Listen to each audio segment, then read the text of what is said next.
എല്ലാ പ്രിയ കൂട്ടുകാർക്കും നമസ്കാരം. റൊമേഷയുടെ ഏറ്റവും പുതിയ എപ്പിസോഡിലേക്ക് സ്വാഗതം. നമ്മുടെ ഇവിടെ ഇന്നുള്ളത് ടാറ്റയുടെ ഏറ്റവും പുതിയ കർവ് EV ആണ്. അപ്പം ഈ ഒരു വാഹനത്തിന്റെ ഡ്രൈവാണ് നമ്മൾ ഇന്ന് കൈകാര്യം ചെയ്യാനായിട്ട് പോകുന്നത്. സാധാരണ നമ്മൾ പുറത്തിറങ്ങി നിന്നാണ് നമ്മൾ സംസാരിക്കുന്നതെങ്കിൽ ഇന്ന് അതിനുള്ളൊരു സ്കോപ്പില്ല. മേഘാവൃതമാണ്, കംപ്ലീറ്റ് മഴ പെയ്യുന്നുണ്ട്. അതുകൊണ്ട് നമുക്ക് വണ്ടി ഓടിച്ചുകൊണ്ട് തന്നെ അതിന്റെ കുറച്ച് ഫീച്ചേഴ്സും കാര്യങ്ങളൊക്കെ നമുക്ക് നോക്കാം. അപ്പോൾ നമ്മുടെ ഇവിടെ എന്നുള്ളത് ജയൻ ചേട്ടനാണ്. നമസ്കാരം. ഒന്ന് തിരിഞ്ഞു കാണിച്ചു, ഒന്ന് ഫേസ് ഒക്കെ ഒന്ന് കാണണ്ടേ. അപ്പോൾ ഇതേയാണ് നമുക്ക് എപ്പോഴും വണ്ടി വരുന്നത്. ട്രിവാൻഡ്രം മോട്ടോഴ്സിനാണെന്നാണ് നമ്മൾ വണ്ടി എടുത്തിരിക്കുന്നത്. അപ്പം കർവിന്റെ കുറച്ച് വിശേഷങ്ങൾ നോക്കാം. നമുക്ക് ഓടിച്ചുകൊണ്ട് തന്നെ നമുക്ക് പറയാം. അപ്പം ഈ ഒരു വാഹനത്തെക്കുറിച്ച് പറയുകയാണെന്നുണ്ടെങ്കിൽ കർവിന്റെ ഒരു പ്രത്യേകത എന്ന് പറയുന്നത് കർവിന്റെ ഡിസൈൻ തന്നെയാണ്, അല്ലേ ചേട്ടാ? അല്ലേ, കർവിന്റെ ഡിസൈൻ തന്നെയാണ്. SUV കൂപ്പയിലാണ് വന്നിരിക്കുന്നത്. അപ്പം നമ്മൾ ഈ ടാറ്റയുടെ ഡിസൈനിനെ കുറിച്ച് നമുക്ക് പറഞ്ഞു തുടങ്ങാം. അപ്പം 1994 ടാറ്റയ്ക്ക് സ്വന്തമായിട്ട്, അതായത് അതിന് മുമ്പ് വാഹനങ്ങളുണ്ടെങ്കിലും ഇൻഡിജീനിയസ് ആയിട്ട്, അതായത് എല്ലാം ടാറ്റ തന്നെ ഡിസൈൻ ചെയ്യുകയും എല്ലാം കൂടെ ഉള്ളൊരു വാഹനം എന്ന് പറയുന്നത് ഇൻഡിക്ക ആയിട്ടാണ് വന്നത്. അതിനുശേഷം നമ്മളിപ്പം നോക്കുകയാണെങ്കിൽ 2024 അപ്പം ഈ ഇത്രയും വർഷത്തിനിടയ്ക്ക്, അതായത് നമുക്ക് ഏകദേശം ഒരു 15 വർഷത്തെ ഒരു ഗ്യാപ്പേ ഉള്ളൂ. ആ ഒരു വർഷത്തിനിടയ്ക്ക് ഇതൊരു ഗ്ലോബൽ ബ്രാൻഡായിട്ട് മാറിക്കൊണ്ടിരിക്കുകയാണ് ടാറ്റ എന്നുള്ളതാണ്. കാരണം മിക്ക കമ്പനികളും നമ്മൾ നോക്കി കഴിഞ്ഞു കഴിഞ്ഞാൽ 100 വർഷം 50 വർഷമൊക്കെ പഴക്കമുണ്ട്, അല്ലേ? എന്നിട്ടാണ് അവർ ഇത്രയും വാഹനങ്ങൾ നമ്മുടെ റോഡുകളിലേക്ക് തരുന്നത്. പക്ഷേ ടാറ്റയെ സംബന്ധിച്ച് പറയുമ്പോൾ ഈ ഒരു കുറഞ്ഞ കാലാവധി കൊണ്ട് തന്നെ, കാരണം ഇൻഡിക്ക മുതൽ, കാരണം മുമ്പേ നമ്മൾ പല തർക്കങ്ങളും ഉണ്ട്. നമ്മൾ വീഡിയോ ചെയ്യുമ്പോൾ ഇതിന് മുമ്പ് വണ്ടി ഉണ്ടായിരുന്നു, പക്ഷെ അതൊക്കെ പലതും കടം കൊണ്ട പാർട്സ് ആയിരുന്നു. ഇത് ഇൻഡിക്ക മുതൽ സ്വന്തമായിട്ട് ഉണ്ടാക്കിയിട്ട് വെറും 15 വർഷത്തെ ഒരു ഗ്യാപ്പിനിടയ്ക്ക് ലോകോത്തര വാഹനങ്ങൾ ഇറക്കുന്ന തരത്തിലേക്ക് ഒരു ഇന്ത്യൻ ബ്രാൻഡ് മാറി എന്നുള്ളതാണ് ഞാൻ കണ്ടതിൽ ഏറ്റവും വലിയൊരു അഡ്വാൻറ്റേജ് എന്ന് പറയുന്നത്. ഇന്ന് ഈ ടാറ്റ നൽകുന്ന ഫീച്ചേഴ്സ് എന്ന് പറയുന്നത്, പ്രത്യേകിച്ച് ഈ വണ്ടിയുടെ ഫീച്ചേഴ്സ് നിങ്ങൾ പറയുമ്പോൾ മനസ്സിലാവും, ഇത്രയും ഫീച്ചേഴ്സ് ഉള്ള വാഹനങ്ങൾ വളരെ കുറവാണ്. അതായത് ഈ മാർക്കറ്റിൽ ഏറ്റവും കൂടുതൽ കോമ്പറ്റീറ്റീവ് ആയിട്ട് നിൽക്കുന്ന ഒരു ബ്രാൻഡ് ടാറ്റയായിട്ട് മാറി എന്നുള്ളതാണ്. സീരിയസ്ലി നോക്കുന്ന ഈ 2 ഇന്ത്യൻ ബ്രാൻഡ്സ് എനിക്ക് ഭയങ്കര ഇഷ്ടമാണ്, പ്രത്യേകിച്ച് മഹീന്ദ്രയും ടാറ്റയും. ഇവർ 2 തരം വാഹനങ്ങൾക്കകത്ത് കൊണ്ടുവന്നിരിക്കുന്ന അഡ്വാൻസ്മെന്റ്സ് ഭയങ്കരമാണ്. അപ്പോൾ അതിൻ്റെ ഭാഗമായിട്ടുള്ള ഡിസൈൻ ഫിലോസഫീസ് ആണ് പൊതുവെ അവലംബിക്കുന്നത്.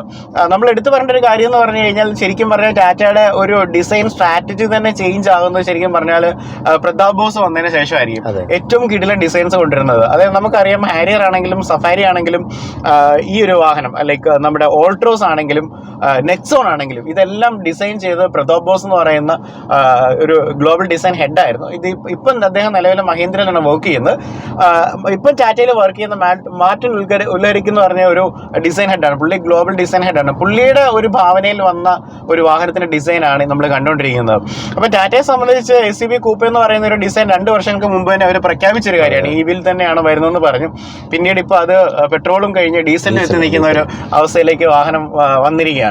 അപ്പം ഈ ഒരു SUV കൂപ്പയുടെ പ്രത്യേകത എന്ന് പറയുന്നത്, വാഹനത്തിന്റെ കൂപ്പ എന്ന് പറയുന്നത് സാധാരണ നമ്മൾ പ്രീമിയം സെഗ്മെന്റ് വാഹനങ്ങളിൽ മാത്രം കണ്ടുള്ളൂ. അത് ഒഴുകി ഇറങ്ങുന്ന ഒരു റൂഫ്, അല്ലേ, പുറകോട്ടൊരു ചായവുള്ള കൺവേർട്ടിബിൾ ആയിട്ടുള്ള വരുന്ന വാഹനങ്ങളിനകത്തൊക്കെയാണ് നമ്മൾ കണ്ടുവരുന്നത്. അപ്പം ആ ഒരു ഡിസൈനിലാണ് മെയിനായിട്ട് വരുന്നത്. അപ്പം എടുത്തു പറയേണ്ട ഒരു കാര്യം എന്ന് പറഞ്ഞു കഴിഞ്ഞാൽ, SUV കൂപ്പ എന്ന് പറഞ്ഞാൽ SUVയുടെ ഗുണങ്ങളും അല്ലെങ്കിൽ SUVയുടെ ഗുണങ്ങളും കൂപ്പയുടെ ഭംഗിയുള്ള ഒരു വാഹനം, അതാണ് SUV കൂപ്പ എന്ന് പറയുന്നത്, അല്ലേ? അങ്ങനെ പറയാൻ പറ്റില്ല. അതെ. അപ്പൊ നമുക്ക് ഈ ഒരു വാഹനത്തിന്റെ ഫ്രണ്ടിൽ നിന്നുള്ളൊരു കാഴ്ച എന്ന് പറഞ്ഞു കഴിഞ്ഞാൽ, ശരിക്കും ഈ വാഹനത്തിന്റെ ഭംഗി എന്ന് പറയുന്നത് പുറകിലത്തെ പോർഷനിലാണ്. പക്ഷെ നമ്മൾ റിവ്യൂ ചെയ്യുന്ന സമയത്ത് മുമ്പ് പോലെ പറഞ്ഞു തരണമല്ലോ. അപ്പം ഈ ഒരു വാഹനത്തിനകത്ത് നമ്മൾ കണ്ടൊരു കാഴ്ച എന്ന് പറഞ്ഞാൽ, ഏറ്റവും പുതിയ ഈ ടാറ്റ വാഹനങ്ങളുടെ DNA അതേപോലെ തന്നെ കോപ്പി ചെയ്തിരിക്കുക, അല്ലേ? അങ്ങനെ പറയാൻ പറ്റത്തില്ലേ? കാരണം ഏറ്റവും പുതിയ നെക്സോണുള്ള പല ഡിസൈൻ ഫിലോസഫീസും ഫ്രണ്ടിലേക്ക് കൊണ്ടുവന്നിട്ടുണ്ട്. അപ്പം ഈ ഒരു വാഹനത്തിന്റെ എടുത്തു വരേണ്ട കാര്യം എന്ന് പറഞ്ഞു കഴിഞ്ഞാൽ, ഇപ്പോൾ ഒരു ഗ്ലാസ് ഏരിയ മുതൽ നമ്മൾ പറയുകയാണെങ്കിൽ ഏറ്റവും മുകളിലായിട്ട് തന്നെ ADAS-നുള്ളൊരു ക്യാമറ കൊടുത്തിട്ടുണ്ട്. ഇതിപ്പോൾ നമുക്ക് ഏറ്റവും ടോപ്പ് എൻഡ് ആയിട്ടുള്ള ഒരു വാഹനമാണ്. നമുക്ക് പൊതുവെ കിട്ടുന്നത് 3 വേരിയൻസിലാണ്, അല്ലേ? അതും സബ് വേരിയൻസ് അല്ലേ വരുന്നത്. അപ്പൊ അതിനകത്ത് ഏറ്റവും ആദ്യമായിട്ട് വരുന്നതെന്ന് പറയുന്നത് ക്രിയേറ്റീവ്, അതുപോലെ അക്കംപ്ലിഷ്ഡ്, അതുപോലെ തന്നെ എംപവേർഡ്. അപ്പൊ അതിനകത്ത് തന്നെ പ്ലസ് വേരിയന്റുകളും എസും ഒക്കെ ഉണ്ട്, അല്ലേ? അപ്പൊ ഇതിനകത്ത് നമ്മൾ ഓടിച്ചുകൊണ്ടിരിക്കുന്ന പറഞ്ഞാൽ ഏറ്റവും ടോപ്പ് എൻഡ് ആയിട്ടുള്ള എംപവേർഡ് പ്ലസ് ആണ്. ഇതിനകത്താണ് എല്ലാ ഫീച്ചേഴ്സും ടാറ്റ ലോഡ് ചെയ്തിരിക്കുന്നത്. അപ്പൊ അതുകൊണ്ട് തന്നെ ഈ വാഹനത്തിനകത്ത് ADAS ഫീച്ചറുകൾ വരുന്നുണ്ട്. അതും ലെവൽ 2 ആണ് ADAS വരുന്നത്. ലെവൽ 2 ADASലേക്ക് വരുന്ന സമയത്ത് പ്രധാനപ്പെട്ട ഒരു കാര്യം എന്ന് പറഞ്ഞാൽ, അഡാപ്റ്റീവ് ക്രൂയിസ് കൺട്രോൾ ആണ് അതിനകത്ത് ഏറ്റവും മെയിൻ ഫീച്ചർ എന്ന് പറയുന്നത്. സ്റ്റോപ്പ് ആൻഡ് ഗോ, അതായത് മുമ്പിലത്തെ വാഹനത്തിന്റെ സ്പീഡ് അനുസരിച്ച് നമ്മുടെ വാഹനത്തിന്റെ സ്പീഡ് നോക്കുന്നു. പിന്നെ ഇപ്പോൾ ഈ റോഡിലൊക്കെ ലൈൻ ഉണ്ട്, ലൈനിന്റെ പുറത്തേക്ക് പോകാതിരിക്കുന്നു, കൊളിഷൻ ഉണ്ടാകാതിരിക്കാനുള്ള വാർണിംഗ്, എമർജൻസി ബ്രേക്കിങ്ങൾ, അതുപോലെ റിവേഴ്സ് എടുക്കുന്ന സമയത്ത് പുറകിൽ, അതായത് പാർക്കിങ്ങിൽ നിന്ന് റിവേഴ്സ് എടുക്കുന്ന സമയത്ത് റിയൽ ട്രാഫിക്കിന്റെ അലേർട്ടുകൾ, അങ്ങനെ ഒരുപാട് സംവിധാനങ്ങളുണ്ട്. അത് കൂടാതെ തന്നെ നമുക്ക് ബ്ലൈൻഡ് സ്പോട്ട് ഡിറ്റക്ഷൻ, നമുക്ക് ഈ ഒരു ഗ്ലാസ്സിലേക്കൊക്കെ നോക്കി കഴിഞ്ഞാൽ അത് കാണാനായിട്ട് പറ്റും. വാഹനം വരുന്ന സമയത്ത് ആ ഗ്ലാസ്സിൽ കത്തി നിൽക്കും. ഇതൊന്നും നമുക്കൊരു പുതിയൊരു ഫീച്ചർ അല്ല, പക്ഷെ എന്നാലും ഈ ഒരു വാഹനത്തിലേക്ക് വരുന്ന സമയത്ത് സകലവിധ സംവിധാനങ്ങളും ഒരുക്കിയിട്ടുണ്ടെന്നുള്ളതാണ് ഏറെ പ്രത്യേകത എന്ന് പറയുന്നത്. പിന്നെ എടുത്ത് പറയേണ്ടതെന്ന് പറഞ്ഞാൽ ഈ വാഹനത്തിന്റെ ഫ്രണ്ട് ഫേസ് ആണ്. ഇലക്ട്രിക് വാഹനം എന്നൊക്കെ പറഞ്ഞു കഴിഞ്ഞാൽ ക്ലോസ്ഡ് ആയിട്ടുള്ള ഗ്രില്ലുകളാണ് പ്രത്യേകം വരുന്നത്. അപ്പൊ ഇതിനകത്ത് ഏറ്റവും നമ്മുടെ ലോഗോ എന്ന് പറയുന്നതിന് ഒരു പ്രത്യേകതയുണ്ട്. അവിടെ തന്നെയാണ് ചാർജിങ് സ്ലോട്ട് വരുന്നത്. അപ്പൊ നമുക്ക് അകത്ത് നിന്ന് നമുക്ക് ഓപ്പൺ ആക്കി കഴിഞ്ഞാൽ അത് ഓപ്പൺ ആയി വരും. അപ്പൊ അവിടെ നമുക്ക് ചാർജേഴ്സ് നമുക്ക് പ്ലഗ് ചെയ്യാനായിട്ട് നമുക്ക് സാധിക്കും. പ്രധാനപ്പെട്ട ഒരു കാര്യം എന്ന് പറഞ്ഞു കഴിഞ്ഞാൽ ആ ഒരു ചാർജിങ് ലിഡ് നമ്മൾ അടയ്ക്കാൻ മറന്നു പോയാലും തന്നെ കുറച്ച് കഴിയുമ്പോൾ അടയ്ക്കും എന്നുള്ളതാണ്. പിന്നെ ലൈറ്റ്സിനെ കുറിച്ച് പറയുകയാണെങ്കിൽ മനോഹരമായിട്ടുള്ള പ്രൊജക്ടറായിട്ട് വരുന്ന ലാംപ്സ് ആണ്. അതുപോലെ തന്നെ DRLs ഒക്കെ ഭയങ്കര ഭംഗിയായിട്ട് തന്നെ ചെയ്തിട്ടുണ്ട്. ഏറ്റവും താഴെ വരുമ്പോഴത്തേനെ കുറെ ലൈൻസ് ആയിട്ടുള്ള പാറ്റേൺ ഉണ്ട് അല്ലേ, ഒരു സാറ്റൻ ഉള്ള പാറ്റേൺസ് ഉണ്ട്. അപ്പം അതൊക്കെ വണ്ടിയുടെ ഒരു ഐഡന്റിറ്റി ഭയങ്കരമായിട്ട് കൂട്ടുന്നു എന്നുള്ളതാണ്. അത്രയും മനോഹരമായിട്ടുള്ള ഒരു ഡിസൈനിലാണ് ഈ വാഹനത്തിന് ഫ്രണ്ട് ചെയ്തിരിക്കുന്നത്. കാരണം ടാറ്റയുടെ ഏറ്റവും പുതിയ വാഹനങ്ങളുടെ എല്ലാ DNA അതേപോലെ തന്നെ പകർത്തിയെടുത്തിട്ടുണ്ടെന്നുള്ളതാണ്. ഇനി നമ്മൾ ഈ വാഹനത്തിന്റെ സൈഡിലേക്ക് വരുന്ന സമയത്ത് ഈ അലോയ് വീൽസ് ആണെങ്കിലും വളരെ മനോഹരമായിട്ടുള്ള അലോയ് വീൽസ് ആണ് കൊടുത്തിരിക്കുന്നത്. ഈ സെഗ്മെന്റിൽ ഏറ്റവും നല്ല വലിപ്പമുള്ള ടയേഴ്സ് ആണ്. അതായത് സാധാരണ മിക്ക വാഹനങ്ങളും 16-17 ഒക്കെ വരുന്ന സമയത്ത് ഏറ്റവും ടോപ്പ് എൻഡിലേക്ക് വരുന്ന സമയത്ത് 18 ഇഞ്ചുള്ള വീൽസ് ആണ് വരുന്നത്. നല്ല അലോയ് വീൽസ് ആണ് വാഹനത്തിനകത്ത് കൊടുത്തിരിക്കുന്നത്. പിന്നെ എന്ന് പറഞ്ഞാൽ ഇതിന്റെ ഒരു പ്രശ്നം എന്ന് പറയുന്ന പ്രശ്നമല്ല, ഡിസൈൻ വൈസ് നമ്മൾ നോക്കുകയാണെന്നുണ്ടെങ്കിൽ ഇതിന്റെ ആർച്ചുകൾ, അതായത് ഫെൻഡേഴ്സ് കുറച്ച് വലിപ്പം കൂടുതലാണ് കമ്പാരിറ്റീവ്ലി. പിന്നെ കുറച്ച് തിളക്കമുള്ളൊരു മെറ്റീരിയലാണ് അല്ലെ, ഒരു ഗ്ലോസി ഫിനിഷാണ്. അപ്പോൾ അതുകൊണ്ടുള്ളൊരു ഒരു ഒരു ഒരു കുറ്റം എന്ന രീതിയിൽ വേണം ആരോപിക്കാവുന്ന. ഇതിൻ്റെ പോറൽ വന്നു കഴിഞ്ഞാൽ അത് മെയിൻറ്റെയിൻ ചെയ്യാൻ ഉള്ളൊരു പാടായിരിക്കും. പക്ഷേ ഭംഗിയാണ് അല്ലേ, നമ്മളൊരു കഴുകി തുടച്ച് വണ്ടി ഇട്ട് കഴിഞ്ഞ് കഴിഞ്ഞാൽ ആ ഒരു ഗ്ലോസി ഫിനിഷൊക്കെ ഭയങ്കര ഭംഗിയാണ്. എടുത്ത് പിന്നെ വേറൊരു കാര്യം എന്ന് പറഞ്ഞാൽ ഇതിൻ്റെ മിറേഴ്സാണ്. നമുക്ക് വെൽക്കമിങ് ഫംഗ്ഷനൊക്കെയുള്ള മിറേഴ്സാണ് വരുന്നത്. അപ്പം ആ ഒരു മിറേഴ്സിനടിയിൽ തന്നെ നമുക്ക് 360 ഡിഗ്രിയുടെ ക്യാമറാസ് കൊടുത്തിട്ടുണ്ട്. അതുപോലെ ടേൺ ഇൻഡിക്കേറ്റേഴ്സ് ഇൻ്റഗ്രേറ്റ് ചെയ്തിട്ടുണ്ട്. അപ്പോൾ വൈപ്പേഴ്സൊക്കെ ഓട്ടോയാണ്, വെള്ളത്തുള്ളികൾ വീഴുന്നതുകൊണ്ടാണ് വൈപ്പർ ഇങ്ങനെ വർക്ക് ചെയ്തുകൊണ്ടിരിക്കുന്നത്. ഹെഡ് ലാംപ്സ് അതിനകത്ത് ഓട്ടോയാണ് വരുന്നത്. അതുപോലെ ഫോളോ മീ അല്ലേ ഫംഗ്ഷൻസ് എല്ലാം ഉണ്ട്. അത്യാവശ്യം ശരിക്കും പറഞ്ഞാൽ ഒരു എല്ലാ ഫീച്ചേഴ്സും വാഹനത്തിന്, അതായത് നമ്മളെ പല ബ്രാൻഡുകളിൽ കാണുന്ന എല്ലാ ഫീച്ചറുകളും ടാറ്റ അവരുടെ ഒറ്റ വാഹനത്തിനകത്തേക്ക് ഇൻ്റഗ്രേറ്റ് ചെയ്തിരിക്കുകയാണ്. ഇനി എടുത്തു പറയേണ്ടതെന്ന് പറഞ്ഞു കഴിഞ്ഞാൽ ഏറ്റവും പുതിയ വാഹനങ്ങളിൽ അല്ലെങ്കിൽ ഡിസൈനിലൊക്കെ കാണുന്ന പറഞ്ഞാൽ ഡോറിന്റെ ഹാൻഡിൽസ് ആണ്. അപ്പോൾ ഇപ്പം ഫ്ലഷ് ഹാൻഡിൽസിലേക്ക് മാറ്റിയിട്ടുണ്ട്. കാരണം അത് പ്രധാനമായിട്ട് അങ്ങനെ കൊണ്ടുവരുന്നതിന്റെ കാരണം എന്ന് വെച്ച് കഴിഞ്ഞാൽ ഇലക്ട്രിക് വാഹനങ്ങളാകുമ്പം എയറോഡൈനമിക്കലായിട്ട് ഡിസൈൻ ഭയങ്കര നിർബന്ധമാണ്. അപ്പം ഒരു ഹാൻഡിൽ പൊങ്ങിയിരുന്നാൽ പോലും കാറ്റ് പിടിക്കാനുള്ള ചാൻസസ് ഉണ്ട്. അപ്പോൾ അത് ഒഴിവാക്കാൻ വേണ്ടിയാണ് ഫ്ലഷ് ഡോർ ഹാൻഡിൽസ് കൊടുത്തിരിക്കുന്നത്. അതുകൂടാതെ തന്നെ അതിനകത്ത് ഒരു ചെറിയൊരു ലൈറ്റ് കൊടുത്തിട്ടുണ്ട്. അപ്പം ആ ലൈറ്റ് ഉള്ളതുകൊണ്ട് തന്നെ രാത്രി ഇത് മറ്റേത് നമുക്ക് തപ്പി നോക്കിയാലൊക്കെ പ്രൊജക്ഷൻ ഉള്ളതുകൊണ്ട് കണ്ടുപിടിക്കാൻ പറ്റും. ഇത് രാത്രി ആകുമ്പോഴത്തേനും എവിടെയാണ് ഇതിന്റെ പൊസിഷൻ കണ്ടുപിടിക്കാൻ വേണ്ടി അവർക്ക് ലൈറ്റ്സ് വാഹനത്തിലുണ്ട്. അതായത് മൈന്യൂട്ട് ആയിട്ടുള്ള കാര്യങ്ങൾ ഇവർ ശ്രദ്ധിച്ചിട്ടുണ്ട്. അപ്പോൾ അതാണ് ഞാൻ മനസ്സിലാക്കുന്ന ഒരു കാര്യം എന്ന് പറയുന്നത്. അപ്പോൾ അത് അവിടെ ചെയ്തിട്ടുണ്ട്. അതുപോലെ തന്നെ നമ്മൾ ബാക്കിലേക്ക് പോകുന്ന സമയത്ത് നമുക്ക് അതിൻ്റെ ഒരു കൂപ്പേ ഡിസൈനാണ് പ്രധാനമായിട്ടും വരുന്നതെന്ന് പറഞ്ഞാൽ ഇങ്ങനെ നല്ല ചെയിഞ്ഞ് ഒഴുകി ഇറങ്ങി വരുന്ന ഡിസൈൻ. അപ്പം എയർ ആണെങ്കിലും ഫ്രണ്ടിൽ നിന്ന് ഇങ്ങനെ കട്ട് ചെയ്ത്, ശരിക്കും നമ്മൾ ഇതിൻ്റെ ഒരു എയർ ഫ്ലോ നോക്കുകയാണെന്നുണ്ടെങ്കിൽ വണ്ടിയുടെ മുകളിൽ നിന്ന് ഇങ്ങനെ കട്ട് ചെയ്ത് ബാക്കിലോട്ട് പോകുന്നതിലാണ് എയർ ഫ്ലോ വരുന്നത്. ഇതാണെന്നുണ്ടെങ്കിൽ ലൈക്ക് ഇങ്ങനെ ഒഴുകി ഇറങ്ങുന്ന രീതിയിലേക്ക് ആകുന്ന സമയത്ത് റെസിസ്റ്റൻസ് പൊതുവെ കുറവായിരിക്കും. അപ്പോൾ വണ്ടിയുടെ ഒരു മൈലേജിനെയും റേഞ്ചിനെയും ഒന്നും അത് കാര്യമായിട്ട് ബാധിക്കത്തില്ലെന്നുള്ളതാണ്. ഈ വാഹനത്തിൻ്റെ ഒരു സസ്പെൻഷനെ കുറിച്ച് പറയുകയാണെന്നുണ്ടെങ്കിൽ ശരിക്കും പറഞ്ഞാൽ വളരെ യാത്രാസുഖമുള്ള സസ്പെൻഷനാണ്. നേരത്തെ ഒരു കട്ടർ റോഡിലൂടെ പോകുമ്പോൾ ഞാൻ പറയായിരുന്നു, ജനോട് പറയായിരുന്നു വണ്ടിയുടെ സസ്പെൻഷൻ അടിപൊളിയെന്ന് പറയായിരുന്നു. മെയിനായിട്ട് മക്ഫേഴ്സിൻ്റെ സ്ട്രട്ടാണ് ഉപയോഗിക്കുന്നത്. നമുക്ക് കോയിൽ സ്പ്രിംഗ് ആയിട്ട് ലോഡഡ് ആയിട്ട് വരുന്ന ഒരു സസ്പെൻഷനാണ് ഈ വാഹനത്തിനകത്ത് പൊതുവെ വരുന്നത്. അപ്പം ഇപ്പോഴത്തെ ഈ ടാറ്റ വാഹനങ്ങളുടെ എല്ലാ സസ്പെൻഷൻസ് ഹൈലി അടിപൊളിയായിട്ട് ട്യൂൺഡ് ആയിട്ടുള്ള സസ്പെൻഷൻസ് ആണ്. അപ്പോൾ അത് നമുക്ക് കാണാനായിട്ട് പറ്റും. അപ്പം നമ്മുടെ ഈ ഒരു ടയർസിലേക്ക് വരുന്ന സമയത്ത് വാഹനത്തിൻ്റെ ഒരു ബ്രേക്കിംഗ് സിസ്റ്റത്തെ കുറിച്ച് പറയുകയാണെങ്കിൽ ഡിസ്ക് ബ്രേക്കുകളായിട്ടാണ് വാഹനം വരുന്നത്. ഫ്രണ്ടും ബാക്കും ഡിസ്ക് ആണ് വരുന്നത്. കാരണം നിങ്ങൾക്ക് ഡിസ്ക് വൈപ്പ് ടെക്നോളജി ഒക്കെ ഉണ്ടല്ലേ. എനിക്ക് തോന്നുന്നത് നിങ്ങളുടെ നെക്സോണിലും മറ്റുള്ള വാഹനങ്ങളിലൊക്കെ ഡിസ്ക് വൈപ്പ് ടെക്നോളജി ഉണ്ട്. മഴയും ചെളിയൊക്കെ വന്നു കഴിഞ്ഞാൽ ഡിസ്കിന്റെ എഫിഷ്യൻസി കുറയാതിരിക്കാൻ വേണ്ടി ഇടയ്ക്ക് മൈന്യൂട്ട്ലി വൈപ്പ് ചെയ്തങ്ങ് വിടും. അപ്പോൾ അങ്ങനത്തെ ഒരു ഫീച്ചേഴ്സ് നമ്മൾ അതിൻ്റെ ഒരു റീല് തന്നെ ചെയ്തിട്ടുണ്ട്. അങ്ങനെ ഒരു ഫീച്ചേഴ്സ് ഒക്കെ അത് ശരിക്കും പറഞ്ഞാൽ പ്രീമിയം വാഹനങ്ങളാണ് പൊതുവെ ഈ സാധനങ്ങളൊക്കെ കണ്ടുവരുന്നത്. അപ്പോൾ ആ ഒരു സംവിധാനങ്ങളുണ്ട്. പിന്നെ ബാക്കിലേക്ക് വരുന്ന സമയത്ത് മനോഹരമായിട്ടുള്ള ലൈറ്റ്സും കാര്യങ്ങളൊക്കെ ഉണ്ട്. അപ്പോൾ എടുത്തു പറയേണ്ട ഒരു കാര്യം എന്ന് പറഞ്ഞു കഴിഞ്ഞാൽ ഈ വാഹനത്തിനകത്തൊരു നെക്സോൺ വന്നപ്പോൾ നിങ്ങൾക്കറിയാം ഒരു ഡാൻസിങ് ലൈറ്റ്സ് എന്ന് പറഞ്ഞ പോലെ രീതിയിൽ ഫ്രണ്ടിൽ ഒരു വലിയ സ്ട്രിപ്പ് ലൈറ്റാണ്. അത് EVയുടെ ഒരു ഡിസൈൻ ഫിലോസഫി എന്ന് തോന്നുന്നു. മിക്ക ബ്രാൻഡുകൾക്കും അങ്ങനെ ഫുൾ ലെങ്തിലുള്ള ഒരു ലൈറ്റ് നമുക്ക് കാണാനായിട്ട് പറ്റും. അപ്പോൾ അതിനകത്ത് കുറേ ഇൻഡിക്കേഷൻസ് ഉണ്ട്. പ്രധാനമായിട്ടും നമ്മൾ ചാർജ് ചെയ്യുന്ന സമയത്ത് വാഹനത്തിന്റെ ആ ഒരു ഇൻഡിക്കേറ്റേഴ്സ് ഇങ്ങനെ ലൈക്ക് ചാർജ് ഫില്ലാകുന്നതിനനുസരിച്ച് സൈഡിലോട്ട് വന്നുകൊണ്ടിരിക്കും. അതായത് നമുക്ക് വണ്ടിക്കകത്ത് കയറി നോക്കേണ്ട ആവശ്യമില്ല. നമ്മളിപ്പം പുറത്ത് മാറി നിന്ന് ചായ കുടിച്ചുകൊണ്ടിരിക്കുകയാണ്, നമ്മുടെ വണ്ടിയുടെ ചാർജ് എത്രയാണെന്നുള്ളത് നമ്മുടെ DRL കണ്ടാൽ നമുക്ക് മനസ്സിലാകേണ്ട സ്ഥിതി. അതുപോലെ തന്നെ ഇതൊരു ഡാൻസിങ് ലൈറ്റ്സ് ആണ്. ഇപ്പൊ നമ്മൾ വെൽക്കം ചെയ്യുന്ന സമയത്ത് ഇങ്ങനെ ലൈറ്റ് ഒന്ന് ഓടി വരും അല്ലേ, അങ്ങനെയുണ്ട്. അത് തന്നെയാണ് പുറകിലും കൊടുത്തിരിക്കുന്നത്. അതും ആ ഒരു സാധാരണ ഒരു റെഡ് അല്ല, ഭയങ്കര അട്രാക്റ്റീവ് ആയിട്ടുള്ള റെഡ് കളറിലാണ് കൊടുത്തിരിക്കുന്നത്. അപ്പൊ അതിനകത്ത് തന്നെ നമുക്ക് ടേൺ ഇൻഡിക്കേറ്റേഴ്സും കൊടുത്തിട്ടുണ്ട്. അതും ഒരു ബ്ലൈൻഡ് ചെയ്താണ് നിൽക്കുന്നത്, അതായത് ഒരു കട്ടായിട്ടല്ലല്ലോ നിൽക്കുന്നത്, അത് ഇഴുകി ചേർന്നല്ലേ നിൽക്കുന്നത്. അപ്പൊ അങ്ങനെ കൊടുത്തിട്ടുണ്ട്. അതൊക്കെ ഭയങ്കര രസമാണ്. പിന്നെ ബാക്ക് പ്രൊഫൈല് ഭയങ്കര ബ്യൂട്ടിഫുൾ ആണ് ഈ വണ്ടിയുടെ, പ്രത്യേകിച്ച് ആ ഒരു കൂപ്പ വരുന്നതുകൊണ്ട് തന്നെയാണ്. ഇനി അടുത്തൊരു കാര്യം എന്ന് പറഞ്ഞാൽ വാഹനത്തിന്റെ ബൂട്ട് സ്പേസ് ആണ്. അപ്പൊ ഇങ്ങനെയുള്ള ഒരു ഡിസൈനിലേക്ക് വരുന്ന സമയത്ത് ഏറ്റവും വലിയൊരു അഡ്വാൻറ്റേജ് എന്ന് പറയുന്നത് വാഹനത്തിന്റെ ബൂട്ട് സ്പേസ് പൊതുവെ കൂടുതലായിരിക്കും അല്ലേ. അപ്പൊ ഇതിന്റെ ബൂട്ട് സ്പേസ് എത്രയുണ്ട്? 500 ലിറ്റർ ഉണ്ട് അല്ലേ. 500 ലിറ്റേഴ്സ് ആണ് ഇതിന്റെ ബൂട്ട് സ്പേസ് എന്ന് പറയുന്നത്. അപ്പം ഡീസൻ്റ് ആയിട്ടുള്ള ഒരു ബൂട്ട് സ്പേസ് ഈ വാഹനത്തിനകത്ത് കൊടുത്തിട്ടുണ്ട്. പിന്നെ വേറൊരു കാര്യം എന്ന് പറഞ്ഞു കഴിഞ്ഞാൽ വാഹനത്തിന്റെ ഗ്രൗണ്ട് ക്ലിയറൻസ് ആണ്. കാരണം ഇതൊരു SUV വാഹനം എന്നൊക്കെ പറയുമ്പോൾ പേരിന് മാത്രം പോരല്ലോ, ഇത് പ്രാക്ടിക്കാലിറ്റി വേണം. രണ്ട് കാര്യങ്ങളാണ് വേണ്ടത്. ഒന്ന് വാട്ടർ വെയ്ഡിങ് കപ്പാസിറ്റിയും നമ്മൾ നോക്കണം, അതുപോലെ തന്നെ ഗ്രൗണ്ട് ക്ലിയറൻസ് നോക്കണം. ഗ്രൗണ്ട് ക്ലിയറൻസ് എന്ന് പറയുമ്പോൾ ഏകദേശം ഒരു 190 ആണ് വരുന്നത് ഈ ഒരു അൺലാഡൻ ആയിട്ട് വെയിറ്റ് എന്ന് പറയുന്നത്. അതുപോലെ നമുക്ക് വാട്ടർ വെയ്ഡിങ് കപ്പാസിറ്റി എന്ന് പറയുമ്പോൾ ഏകദേശം 450 മില്ലിമീറ്ററോളം നമുക്ക് വാട്ടർ വെയ്ഡിങ് കപ്പാസിറ്റി ഉണ്ട് ഈ ഒരു വാഹനം. അതായത് നമ്മുടെ വാഹനം ഈ പറയുന്ന പോലെ മഴയത്തും ചെളിയിലൊക്കെ പോയി കഴിഞ്ഞാലും ബാറ്ററി പാക്ക് ഏറ്റവും അടിയിലാണ് വരുന്നത്. അതായത് പ്രോബ്ലംസ്, അത് നനഞ്ഞു കഴിഞ്ഞാലും പ്രോബ്ലമൊന്നുമില്ല. ഓൾറെഡി IP67 റേറ്റഡ് ആയിട്ടുള്ളൊരു ബാറ്ററിയാണ്. അതുപോലെ തന്നെ നെയിൽ പ്രൂഫ്, പഞ്ചർ പ്രൂഫ് ഒക്കെ ആയിട്ട് വരുന്ന ബാറ്ററീസ് ആണ് വാഹനത്തിനകത്ത് കൊടുത്തിരിക്കുന്നത്. അപ്പോൾ ഇതൊക്കെയാണ് വാഹനത്തിന്റെ പുറത്തുള്ള കാഴ്ചകൾ എന്ന് പറഞ്ഞാൽ. അപ്പം നമുക്ക് അകത്തേക്ക് വരുന്ന സമയത്ത് പ്രധാനമായിട്ടും ഈ പറയേണ്ട വരുന്നത് ഈ ഡോർ ട്രിംസ് ഒക്കെ എന്ന് പറഞ്ഞാൽ തന്നെ ഭയങ്കര ബ്യൂട്ടിഫുൾ ആയിട്ടാണ് ചെയ്തിരിക്കുന്നത്. ഇപ്പോൾ ടോപ്പ് 10 ട്രിം ആയതുകൊണ്ട് തന്നെ കുറച്ച് ലെതർ, പ്ലാസ്റ്റിക്കിന്റെ പ്ലസ് ലെതറഡ് ഭാഗങ്ങളാണ് ഇതിന്റെ ഒരു കോമ്പിനേഷൻ എന്ന് പറയുന്നത്. അപ്പോൾ അതവിടെ കൊടുത്തിട്ടുണ്ട്. പിന്നെ നമ്മൾ ഡോർ ട്രിംസിലേക്ക് നോക്കി കഴിഞ്ഞാൽ സ്പീക്കേഴ്സ് നമുക്ക് കാണാൻ പറ്റും. JBL ആണ് ഇതിന്റെ ഓഡിയോ സിസ്റ്റം കൊടുത്തിരിക്കുന്നത്. JBL എന്ന് പറയുമ്പോൾ സബ് വൂഫർ ഉൾപ്പെടെ 9 സ്പീക്കറാണ് അല്ലെ, ട്യൂട്ടറുകളിൽ ഉൾപ്പെടെ 9 സ്പീക്കറുകളാണ്. നല്ല ഒരു സൗണ്ട് എക്സ്പീരിയൻസ് തന്നെയാണ്. നിങ്ങൾക്ക് ഓൾറെഡി JBLന്റെ സൗണ്ട് എക്സ്പീരിയൻസ് ഞാൻ എന്താണെന്ന് പറയണ്ട, കാരണം നമ്മളെല്ലാവരും ഈവൻ ഇയർപോഡ് മുതൽ അല്ലെങ്കിൽ ഇയർഫോൺസ് വരെ നമ്മൾ ഉപയോഗിക്കുന്ന ആൾക്കാരാണ്. അപ്പോൾ JBL one of the top most ബ്രാൻഡുകളാണ്. അപ്പോൾ അവരുടെ സംവിധാനമാണ് ഇതിനകത്ത് ഉപയോഗിച്ചിരിക്കുന്നത്. അപ്പോൾ അതാണ് ഡോർ ട്രിമ്മുകളെ കുറിച്ച് പറയാനുള്ളത്. ഇത് നമുക്ക് സ്റ്റിയറിംഗ് മുതൽ നമുക്ക് നോക്കാം. സ്റ്റിയറിംഗിലേക്ക് വരുന്ന സമയത്ത് ഒരു ഫ്ലാറ്റ് ബോട്ടം ആയിട്ട് വരുന്ന സ്റ്റിയറിംഗ് ആണ് വാഹനത്തിനകത്ത് പ്രൊവൈഡ് ചെയ്തിരിക്കുന്നത്. അതുപോലെ തന്നെ വാഹനത്തിനകത്ത് ഈ പറയുന്ന പോലെ ഒരു ഇലിമിനേറ്റഡ് ആയിട്ടുള്ള ലോഗോയാണ്. അപ്പോൾ ഇത് എനിക്ക് തോന്നുന്ന ഏറ്റവും ലേറ്റസ്റ്റ് ആയിട്ട് വന്ന, അതായത് ഈ സീരീസ് സ്റ്റാർട്ട് ചെയ്യുന്ന നെക്സോണിലാണ് ഇങ്ങനത്തെ ഒരു സ്റ്റിയറിംഗ് സ്റ്റാർട്ട് ചെയ്യുന്നത്. വേറെ പ്രത്യേകിച്ചൊന്നും ഇല്ല, പക്ഷേ എന്നാലും ആ പഴയ കൺവെൻഷണൽ രീതി മാറിയിട്ട് ഒരു കത്തുന്ന രീതിയിലുള്ള ഒരു ലോഗോ അവിടെ വെച്ചിട്ടുണ്ട്. അപ്പോൾ ഇതിന് രാത്രിയൊക്കെ വരുന്ന സമയത്ത് ഇതിന്റെ ഒരു ആംബിയൻ ലൈറ്റിംഗ്, അപ്പോൾ ഈ വാഹനത്തിനകത്ത് മൂഡ് ലൈറ്റും ആംബിയൻ ലൈറ്റിംഗ്സ് ഓൾറെഡി ഉണ്ട്.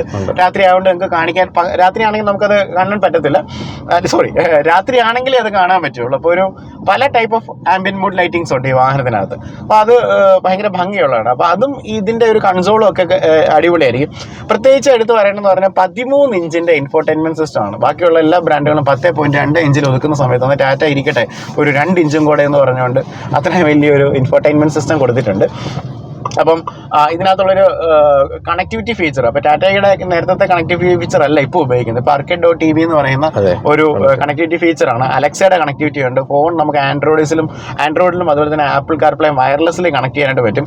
അതുപോലെ തന്നെ ഏകദേശം എനിക്ക് തോന്നുന്നു ഒരു 50ഓളം ഫീച്ചേഴ്സ് ഈ വാഹനത്തിനകത്ത് നമുക്ക് കൺട്രോൾ ചെയ്യാൻ പറ്റും അല്ലേ. ഫോൺ വഴിയൊക്കെ നമുക്ക് ഈ കൺട്രോൾ ചെയ്യാനായിട്ട് പറ്റും. അതുപോലെ വോയിസ് കൺട്രോൾഡായിട്ട് നമുക്ക് പ്രവർത്തിക്കാൻ പറ്റുന്ന സംവിധാനങ്ങളൊക്കെ ഈ വാഹനത്തിനകത്ത് ഓൾറെഡി കൊടുത്തിട്ടുണ്ടെന്നുള്ളതും ഏറെ പ്രത്യേകതയായിട്ടുള്ളൊരു കാര്യമാണ്. ഇപ്പോൾ സ്ക്രീനിനകത്ത് ഒരുപാട് ഫീച്ചേഴ്സ് ഉണ്ട്. പ്രധാനമായിട്ടും മ്യൂസിക്കിന് തന്നെ അക്കോസ്റ്റിക്സ് ആയിട്ടുള്ള കുറേ ഫീച്ചേഴ്സ് ഉണ്ട്.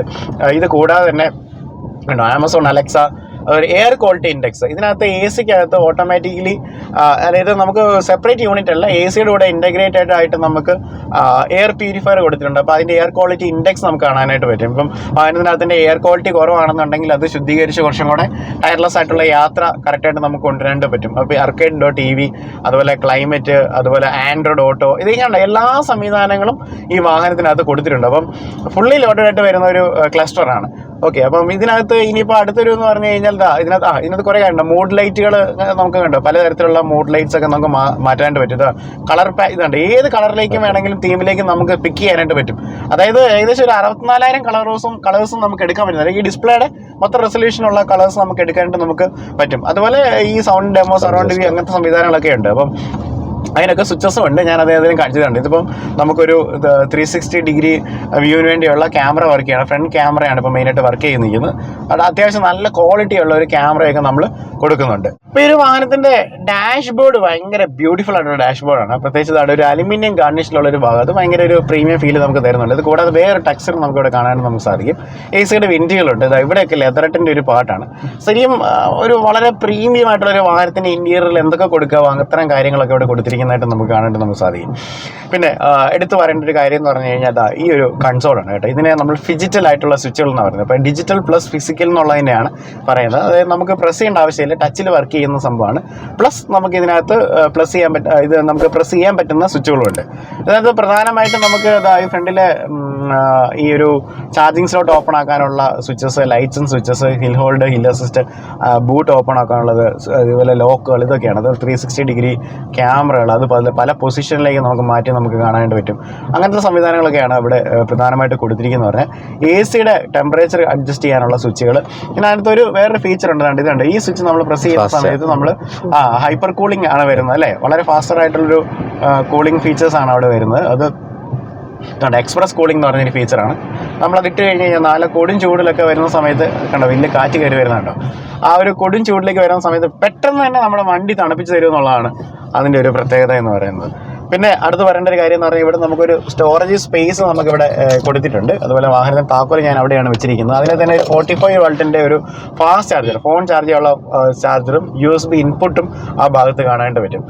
അപ്പം ഇതിൻ്റെ ഒരു ഗിയർ ഷിഫ്റ്റ് സെലക്ടർ അത് ഭയങ്കര രസമാണ്. കണ്ടോ ഇതിൻ്റെ ഒരു ഷേപ്പ് തന്നെ കണ്ടോ, എന്ത് ഭംഗിയല്ലേ. വളരെ പ്രീമിയം ആയിട്ടുള്ള ഒരു വാഹനത്തിൻ്റെ ഒരു ഇൻറ്റീരിയറിനകത്ത് കണ്ടുവരുന്ന അതേ ഗിയർ സെക്ടേഴ്സാണ് വാഹനത്തിന് കൊടുത്തിരിക്കുന്നത്.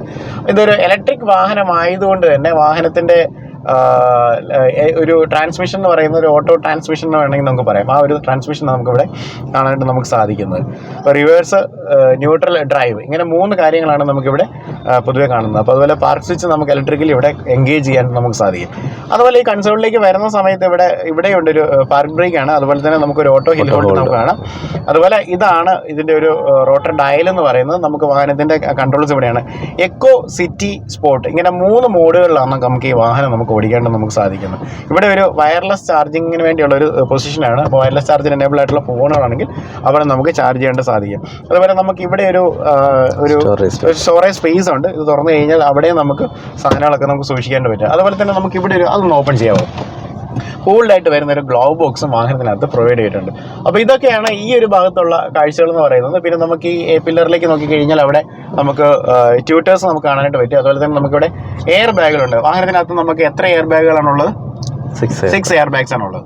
സേഫ്റ്റിയുടെ കാര്യത്തിൽ ടാറ്റ ഏറ്റവും ടോപ്പായിട്ട് നിൽക്കുന്ന ഒരു ബ്രാൻഡാണ്. ആദ്യമായിട്ട് സേഫ്റ്റി ഗ്ലോബൽ എൻക്യാപ്പിൽ 5 സ്റ്റാർ മേടിച്ച ഒരു വാഹനം നിങ്ങളുടെയാണ്. നെക്സോണിലാണ് ആദ്യമായിട്ട് വരുന്നത്. അതിനുശേഷം കോൺസിക്യൂട്ടീവ്ലി ഇറങ്ങിയ എല്ലാ വാഹനങ്ങളിലും അത്രയും തന്നെ റേറ്റിംഗ്സും കൊണ്ടുവരാൻ സാധിച്ചിട്ടുണ്ട്. അപ്പം കർവ് ടെസ്റ്റ് ചെയ്തിട്ടില്ല. കർവ് ടെസ്റ്റ് ചെയ്യുന്ന സമയത്തും 5 സ്റ്റാറിൽ കുറയാത്തുള്ള റേറ്റിംഗ് ടാറ്റ നമുക്ക് തരുമെന്ന് നമുക്ക് ചിന്തിക്കാണ്ട് നമുക്ക് സാധിക്കത്തില്ല അല്ലേ. 5 സ്റ്റാർ ആയിരിക്കുമല്ലോ. ടെസ്റ്റ് കഴിഞ്ഞാണ് ഗ്ലോബൽ എൻക്യാപ്പ് ടെസ്റ്റ് കഴിഞ്ഞാൽ എത്രയാണ് കിട്ടിയത്? 5 സ്റ്റാർ കിട്ടിയിട്ടുണ്ട് അല്ലേ. ഓക്കെ. അപ്പം അത്രയും റേറ്റിംഗ്സ് ഉള്ളൊരു അതീവ സുരക്ഷയുള്ളൊരു വാഹനമാണ് നമ്മുടെ കർവ് എന്ന് പറയുന്നത്. അപ്പം അതേപോലെ നമുക്ക് ഇവിടെ വരികയാണെന്നുണ്ടെങ്കിൽ ഒരു IRVM നമുക്ക് കാണാം. അത് ഡേറ്റ് ഓട്ടോമാറ്റിക്കലി അഡ്ജസ്റ്റബിൾ ആയിട്ടുള്ള IRVM ആണ്. 2 വശത്തേക്ക് വരുന്ന സമയത്ത് നമുക്ക് ഇവിടെ സൺവൈസേഴ്സ് കാണാൻ പറ്റും. അതിനകത്ത് ആൻറ്റി മിറേഴ്സ് കൊടുത്തിട്ടുണ്ട്. ഇതിനകത്ത് ആൻറ്റി മിറേഴ്സ് ഇല്ല. അപ്പം ഇതാണ് ഇതിൻ്റെ ഒരു കാര്യങ്ങൾ എന്ന് പറയുന്നത്. അതുപോലെ തന്നെ നമുക്കിവിടെ ഒരു പാൻഡമിക് ആയിട്ടുള്ള ഒരു സൺറൂഫ് കൊടുത്തിട്ടുണ്ട്. മഴ ആയതുകൊണ്ട് നമുക്ക് ഓപ്പൺ ചെയ്യാൻ. മഴയാണോ? ജസ്റ്റ് ഒന്ന് ഓപ്പൺ ചെയ്തത്. അതെ, അത്യാവശ്യം പാൻഡമിക് ആയിട്ടുള്ള ഒരു സൺറൂഫ് ഈ വാഹനത്തിനകത്ത് കൊടുത്തിട്ടുണ്ട്. അപ്പോൾ ഒരു കണ്ട മോളിൽ കംപ്ലീറ്റ് വെള്ളത്തുള്ളിയൊക്കെ ആയിട്ട് അങ്ങനെ ഇരിക്കുകയാണ്. ആകാശമൊക്കെ കണ്ട് നമുക്ക് വാഹനം ഓടിക്കാണ്ട് നമുക്ക് സാധിക്കും. അത് ക്ലോസ് ചെയ്തോ ചേട്ടാ. ഓക്കെ. കാരണം ഇനി മഴ ആയതുകൊണ്ട് നമ്മൾ ഇനിയിപ്പോൾ നമ്മുടെ കൈ തട്ടി ഇനിയിപ്പോൾ മറ്റേത് തുറന്ന് ഇനിയിപ്പോൾ തല വെള്ളം വീഴണ്ട. ഓക്കെ.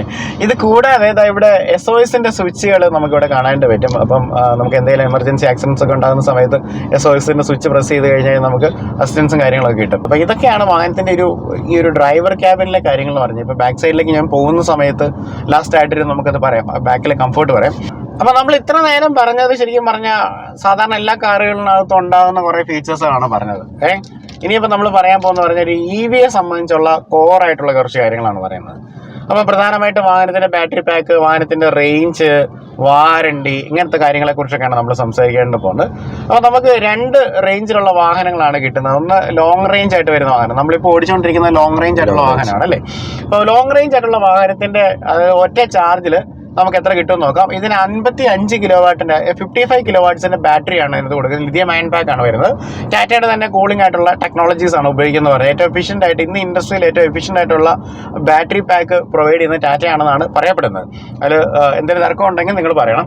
അപ്പം ഈ ഒരു വാഹനത്തിൻ്റെ ഒറ്റ ചാർജുള്ള റേഞ്ച് എന്ന് പറയുന്നത് 585 ആണ് ഇവർ പറയുന്നത്. ARAI സർട്ടിഫൈഡ് ആയിട്ടുള്ള ഒരു റേഞ്ച് എന്ന് പറയുന്നത് 585 ആണ്. അതായത് 2 റേഞ്ച് എന്ന് പറയുന്നത് 502 മുതൽ ഈ പറയുന്ന 585 വരെ നമ്മൾ ഓടിക്കുന്ന കണ്ടീഷൻസ് അനുസരിച്ച് വേരി ചെയ്യുമെന്നാണ് പറയുന്നത്. അപ്പോൾ അതൊരു വാഹനം. ഇനി ഇതിൻ്റെ ഒരു കുറച്ചും കൂടെ റേഞ്ച് കുറഞ്ഞൊരു ഓപ്ഷനും കൂടെ നമ്മൾ പ്രൊവൈഡ് ചെയ്യുന്നുണ്ട്.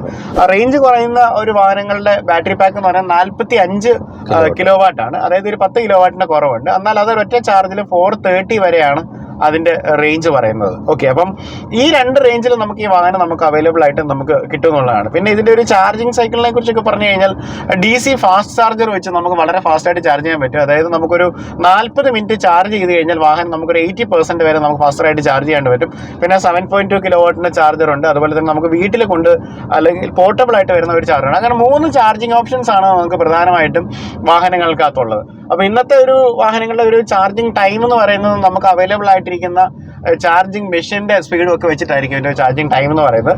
എന്നാലും നമുക്ക് വളരെ ഫാസ്റ്ററായിട്ട് നമുക്ക് ഈ ചാർജ് ചെയ്യാൻ പറ്റുന്ന ഒരു സംവിധാനമാണ് ഈ ഒരു കോവിനകത്ത് പ്രൊവൈഡ് ചെയ്തിട്ടുള്ളത്. അപ്പോൾ ഇതാണ് ഈ ഒരു വാഹനത്തിൻ്റെ റേഞ്ചും ബാറ്ററിയെ കുറിച്ച് പറയുന്നത്. മോട്ടറിൻ്റെ കാര്യങ്ങളൊക്കെ പറയുകയാണെന്നുണ്ടെങ്കിൽ നമുക്ക് ഇതിൻ്റെ ഒരു മോട്ടറിൻ്റെ ഒരു റേറ്റിംഗ്, ഈ ഒരു വാഹനത്തിൻ്റെ മോട്ടറിൻ്റെ റേറ്റിംഗ് എന്ന് പറഞ്ഞാൽ ഇതൊരു പെർമനൻറ്റ് മാഗ്നസ് ആയിട്ട് സിംഗ്നസ് ആയിട്ട് വരുന്ന മോട്ടറാണ് വരുന്നത്. 167 PS 215 Nm ടോർക്കുമാണ് ഈ വാഹനം പ്രൊവൈഡ് ചെയ്യുന്നത്. അപ്പോൾ നമുക്ക് ഈ ഒരു വാഹനം നമുക്കൊന്ന് കാല് കൊടുത്ത് നോക്കാം.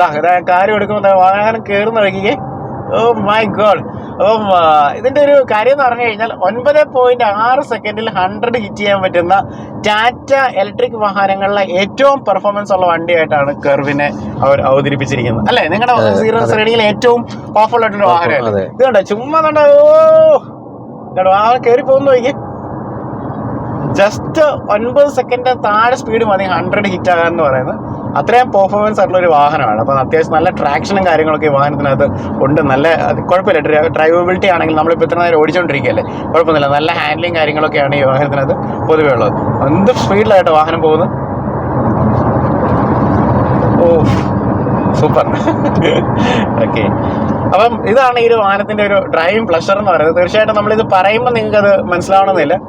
EV ഏത് വാഹനങ്ങൾ നിങ്ങൾ ഓടിച്ചെന്ന് പറഞ്ഞാലും ഭയങ്കര രസമായിരിക്കും. ഏത് ബ്രാൻഡിൻ്റെ EV ഓടിച്ചെന്ന് പറഞ്ഞാലും ഭയങ്കര രസമായിരിക്കും. അപ്പോൾ പ്രത്യേകിച്ച് ഏറ്റവും പെർഫോമൻസ് ഉള്ള ഒരു വാഹനം നിങ്ങൾ ഓടിക്കുന്ന സമയത്തായിരിക്കും അതിൻ്റെ ഒരു പ്ലഷർ മനസ്സിലാകുന്നത് പറയുന്നത്. അപ്പം ഇപ്പം നമുക്ക് ബാറ്ററിയെക്കുറിച്ചും അതിൻ്റെ മോട്ടറിനെ കുറിച്ചും ചാർജിങ്ങിനെ കുറിച്ചൊക്കെ ഞാൻ പറഞ്ഞു കഴിഞ്ഞു. ഇനിയിപ്പോൾ പ്രധാനമായിട്ടും എല്ലാവരുടെയും ഒരു ടെൻഷൻ എന്ന് പറയുന്നത് ബാറ്ററിയുടെ വാറണ്ടിയെ സംബന്ധിച്ചും അങ്ങനെയുള്ള കാര്യങ്ങളെക്കുറിച്ചാണ്. പിന്നെ ടാറ്റയുടെ സർവീസിനെ കുറിച്ചുള്ള ഒരു ടെൻഷനൊക്കെ ഉണ്ട്. അപ്പം പ്രധാനമായിട്ടും കുറേ പ്രശ്നങ്ങൾ പലരും പറയുന്നുണ്ടെന്നുണ്ടെങ്കിൽ അതെല്ലാം ഒരു വശത്ത് നിന്ന് പരിഹരിച്ചു വരികയാണ്. അപ്പം അത് ഭാവിയിൽ തന്നെ എത്രയും പെട്ടെന്ന് ഞാൻ മനസ്സിലാക്കിയ ഒരു പ്രോബ്ലം ഞാൻ പറയാം.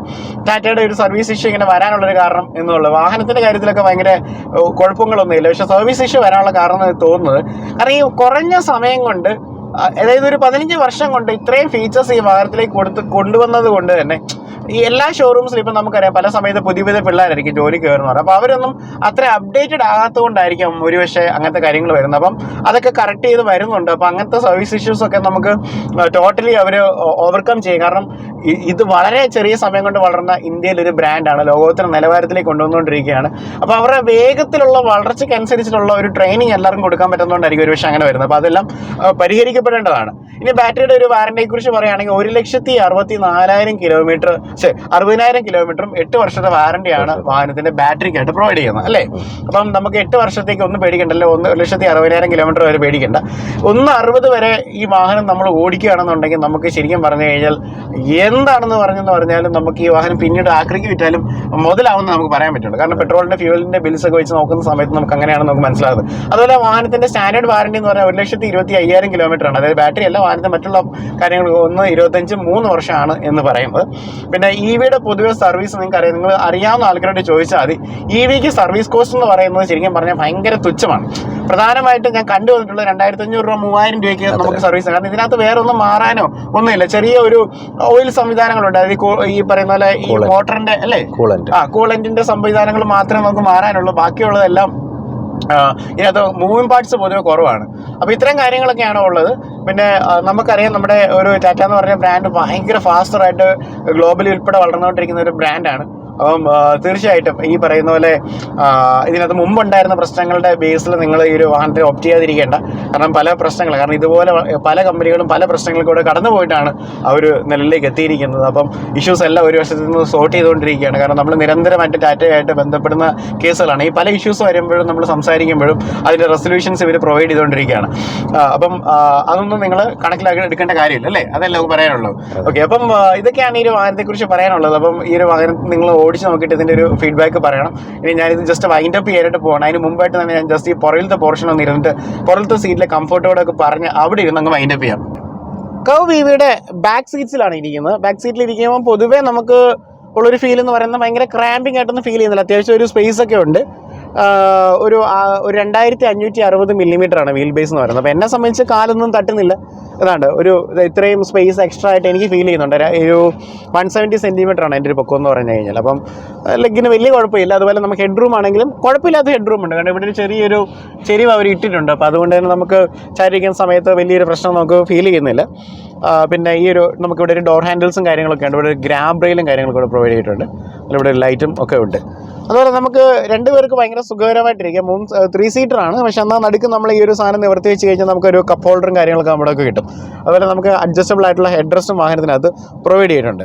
അപ്പം ഞാൻ ഡ്രൈവിംഗ് സീറ്റിൽ ഇരുന്നുകൊണ്ട് പ്രധാനമായിട്ടുള്ള 1-2 കാര്യങ്ങൾ പറയാനായിട്ട് വിട്ടുപോയായിരുന്നു. അപ്പോൾ അതിന് മെയിനായിട്ട് ഡ്രൈവർ സീറ്റും കോ ഡ്രൈവർ സീറ്റും നമുക്ക് അഡ്ജസ്റ്റ് ചെയ്യാൻ പറ്റുന്നതാണ്. ഡ്രൈവർ സീറ്റ് നമുക്ക് ഇലക്ട്രിക്കലി അഡ്ജസ്റ്റ് ചെയ്യാനായിട്ട് പറ്റും. ഒരു 6ഓളം ടൈപ്പിൽ നമുക്ക് അഡ്ജസ്റ്റ് ചെയ്യാനായിട്ട് പറ്റും. പ്രത്യേകിച്ച് നമുക്ക് ഹൈറ്റ് കൂട്ടാനും കുറയ്ക്കാനും ലംബാർ സപ്പോർട്ടുകളും ഒക്കെ അഡ്ജസ്റ്റ് ചെയ്യാൻ പറ്റുന്ന രീതിയിലാണ് ചെയ്യുന്നത്. ഇതിപ്പം വേറെ എനിക്ക് തോന്നുന്നത് നെക്സോണിൻ്റെ ടോപ്പ് എൻഡിൽ വല്ലതും ഉണ്ടെങ്കിലേ ഉണ്ടെന്ന് എനിക്ക് തോന്നുന്നത്. അപ്പം നെക്സോണിലുണ്ടോ ചേട്ടാ വേണ്ടി? ഇല്ലല്ലേ. അപ്പം ഈ ഒരു വാഹനത്തിലേക്ക് വരുന്ന സമയത്ത് നമ്മൾ ഈ ഒരു ഇലക്ട്രിക്കലി കൺട്രോളുള്ള സീറ്റ് കൊടുത്തിട്ടുണ്ട്. പിന്നെ 2 സീറ്റ്സിനകത്ത് വെന്റിലേഷൻ കൊടുത്തിട്ടുണ്ട്. അപ്പം നമ്മുടെ പുറമൊക്കെ ഒന്ന് ചൂടാകാതെ വളരെ പെട്ടെന്ന് തന്നെ നമ്മുടെ ശരീരം തണുപ്പിക്കുന്ന ഒരു രീതിയിലേക്ക് നമുക്ക് കൊണ്ടുവരാനായിട്ട് പറ്റും. അപ്പം അങ്ങനെയൊക്കെ വെച്ച് നോക്കുമ്പോൾ ഭയങ്കര കംഫർട്ടബിൾ ആയിട്ടുള്ള ഒരു സീറ്റിംഗ് ആണ്. കാരണം ലേഡീസിനെ സംബന്ധിച്ച് നോക്കുമ്പം ഹൈറ്റ് കൂട്ടാൻ വരുന്ന സീറ്റ്സ് എപ്പോഴും നല്ലതായിരിക്കും. കാരണം അവർക്കത് ഭയങ്കര കംഫർട്ടബിളായിട്ട് അവർക്ക് ആ ഒരു സീറ്റ്സിനെ ഉപയോഗിക്കേണ്ടി പറ്റും. അപ്പോൾ ഇതൊക്കെയാണ് ഈ ഒരു വാഹനത്തിൻ്റെ പ്രത്യേകത എന്ന് പറയുന്നത്. അപ്പോൾ നമുക്ക് ഒന്നെങ്കിൽ ലോങ് റേഞ്ച് അല്ലെങ്കിൽ മീഡിയം റേഞ്ച് ആയിട്ടുള്ള വാഹനം നമുക്ക് മേടിക്കേണ്ടത് നമുക്ക് സാധിക്കും. അപ്പം തീർച്ചയായിട്ടും ഈ ഒരു വാഹനത്തിൻ്റെ ഡിസൈനിനെ കുറിച്ചും ഈ ഒരു സ്റ്റൈലിനെ കുറിച്ചും പ്രത്യേകിച്ച് ഈ ഒരു ഇലക്ട്രിക് വാഹനത്തെക്കുറിച്ചുള്ള നിങ്ങളുടെ അഭിപ്രായങ്ങൾ താഴെ കമൻറ്റ് വേണം നിങ്ങളൊന്ന് എഴുതുക. അതുപോലെ പുതിയൊരു വീഡിയോ ആയിട്ട് കണ്ടുമുട്ടാം. So this is Robin signing from Rob my show.